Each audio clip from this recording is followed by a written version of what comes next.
गुरुब्रह्मा गुरुविष्णु गुरुदेव महेश्वर गुरु साक्षात् परब्रह्म तस्मै श्री गुरवे नमः।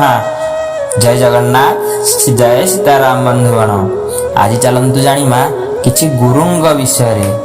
आमे ज्ञान ध्यान शक्ति भक्ति केउठारु केमिति प्रदान करिबा आ केमिति संचय करिबा तो से गुरु ज्ञान विषय चर्चा करवा आज। तो निहाती भाव में भिडियोटी फास्ट टू लास्ट पर्यंत देखंतु। आज यदि भिडियोटी आपण मानको भल लागुछि ताले लाइक शेयर सब्सक्राइब करबा को बिल्कुल भूलिबेनी बंधुगण।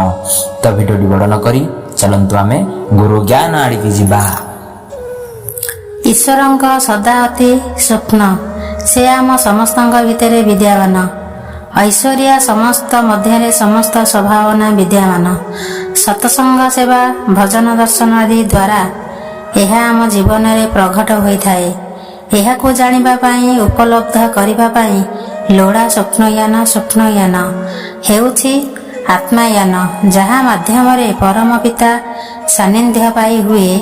आत्मायान भल बिना ताकू केही पारिबे नाही। जदि ए समस्तंक भितरे अछंती आत्मायान लाभ पाई निजे उद्यम कर। एथिपाई सद्गुरु सहायता निय। यह पाइबा कष्टकर हेले असंभव नुहे। ईश्वर साधुंक कंठरे कहिले तत्व गुरु कले तत्व बुझिबु। बोलाइबु तत्व ज्ञानी तत्वर महत बुझिबे किपरि अधर्म मूढ़ ज्ञानी। ए शरीर तोर तत्व ग्रंथागार कस्तूरी मुरुकी परी। लोभ माया पछे घूरिले कि लाभ निजको चिंती ना पारी। जय जगन्नाथ जय जगन्नाथ जय जगन्नाथ बंधुगण। मु आशा करुच्ची भिडियोटी बहुत बढ़िया लगी निहाती भाव में गुरुर महत्व कौन आपण मैंने जानीपारे।